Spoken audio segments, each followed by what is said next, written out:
Voici comment on fait pour créer un diagramme à bande double avec Excel. Alors, notre sondage était restaurant préféré des élèves de la 7e année. Alors, ici, on a un tableau de fréquence. Alors, le logiciel Excel ne peut pas travailler ici avec ce genre de tableau-là. Ça fait qu'il va falloir en faire un autre. Ça fait que voici qu'est-ce que vous devez faire. Vous devez tout taper les noms des restaurants et ensuite de ça, aller taper la fréquence, seulement le chiffre. Donc ici, c'est 3 garçons et 4 filles. Pour Saint-Hubert, ça serait 10 et 8. Ensuite de ça, pour McDonald's, 12 et 0. Pour le Dixili, ça serait 6 et 2. Et pour autres, ça serait 9 et 12. Donc, voici ce qu'on fait pour créer notre diagramme à bande double. Donc, on va sélectionner le nom des restaurants ainsi que les fréquences. Ensuite de ça, on va aller sur Insertion et on va peser sur Colonne ici. Alors, parce qu'on veut faire des diagrammes à bande double, donc c'est des colonnes. Vous avez simplement besoin de prendre le premier. Alors ici, nous avons euh, notre diagramme à bande double. Alors, je vais aller faire quelques modifications à mon diagramme à bande double pour que ça soit plus complet. Alors, première chose à faire, j'aimerais ajouter les titres. Donc, ici, je vais venir dans cette option ici.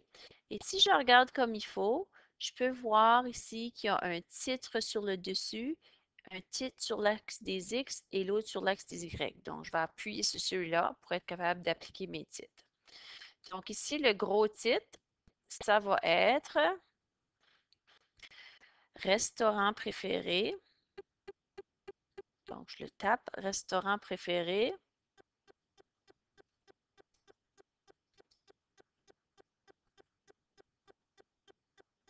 Des élèves de 7e année.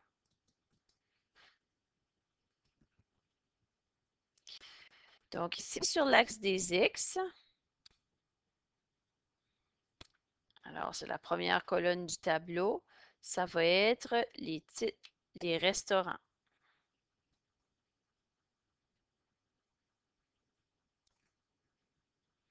OK? Et pour l'axe des Y, c'est la fréquence. Alors, combien d'élèves ont dit qu'ils préféraient ces restaurants-là? Donc, la fréquence. Alors là, j'ai présentement mes titres. Alors, si on voulait placer ici du quadrillé pour que ça soit plus précis, voici comment on pourrait fonctionner. Alors, il faut s'assurer d'avoir sélectionné notre tableau ou notre diagramme à bande et ensuite aller dans création, aller dans disposition plutôt. Alors, si on vient ici dans quadrillage, alors j'aimerais avoir un quadrillage principal et secondaire. OK, et je vais le faire de l'autre façon pour le horizontal aussi. Donc, ici, en plaçant du quadrillage comme ça, c'est beaucoup plus précis. On peut voir exactement qu'est-ce que c'est que nos bandes indiquent. Donc, ici, là, c'est comme difficile à voir exactement pour le subway en bleu que c'est 3. Donc, pour être capable de devenir encore plus précis, je peux aller changer mon échelle. Donc, je vais cliquer sur l'échelle et je vais cliquer ici sur axe. Puis, vu que c'est l'axe vertical, je vais aller autre option de l'axe principal. Puis ici, je peux grader mon unité avec la façon que je veux. Donc, moi, si je voudrais des bondes 1, je peux faire 1 là. puis mettre fermé. Puis là, j'ai exactement des bondes 1. Ça fait que là, c'est très précis que c'est 3 pour Subway, pour le bleu.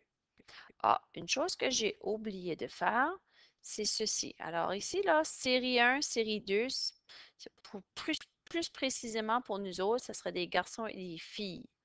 Avec ça, 3 garçons qui préfèrent le Subway, par exemple, puis 4 filles qui préfèrent le Subway.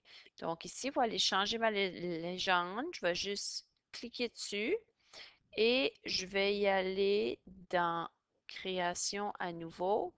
Puis, je vais cliquer sur Sélectionner les données. Alors ici, pour série 1, je vais cliquer Modifier. Alors, le bleu, c'était les garçons, donc je vais placer garçon.